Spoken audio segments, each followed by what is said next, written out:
There's a hack I like to share with sellers when I work with them.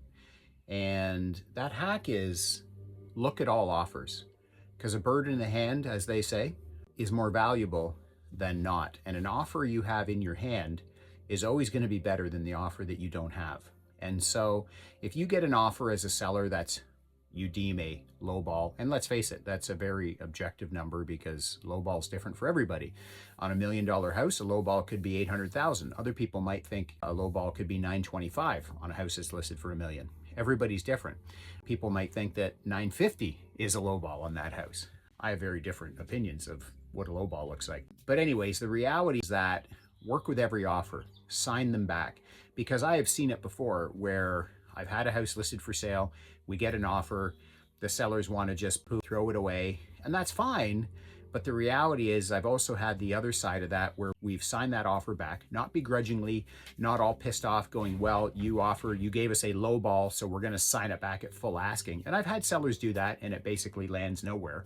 Because sometimes a lot of people don't, you have to understand that as a real estate agent, I do this every day. I do negotiation every day. I talk to clients, buyers and sellers and connect people every single day. So, but when you're dealing with a person like a buyer that doesn't do this every day, they're not in this type of work. Maybe they're not in sales. Maybe they're whatever, they're an artist, whatever the case may be. They may not have that finesse. So for them, they're just dropping the hammer and they're coming at that real estate purchase from everything that their parents and their friends and family told them and that they were raised with. And so oftentimes they just come in with a low ball number. And even though, and sometimes, and I've had this, sometimes they do it to pacify a parent, a partner, whatever else, because if they don't do it, that person will never shut up that they didn't do that offer the right way, right? So sometimes even though they know it's going to be a loss, they're not going to get anywhere with it. Sometimes they have to do it to pacify the other person. And so from a seller standpoint, I say sign every offer back because I've had it before where you sign an offer back, it might have come in $100,000 below asking, just as an example, but then you sign it back and all of a sudden that person is now within a range that you're like, oh, they came up a lot. No, they were always there. They were just trying it on to see if there was any money they could shake loose, or maybe they were just doing it to pacify another person. So my advice to sellers is always this. My hack is sign back every offer because you never know. I've even had it in the past where people walked away from a house because they couldn't get the price they wanted, but then 3 weeks later, they're not finding the house they want and they circle back.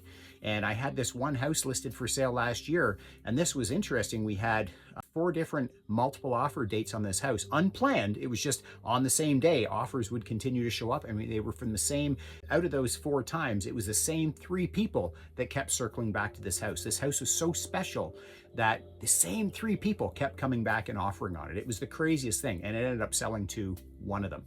So tell me in the comments, what is your hack when you're selling? What have you worked on? What have you worked with? How do you work? What's in your mind when you sell your house? Tell me in the comments.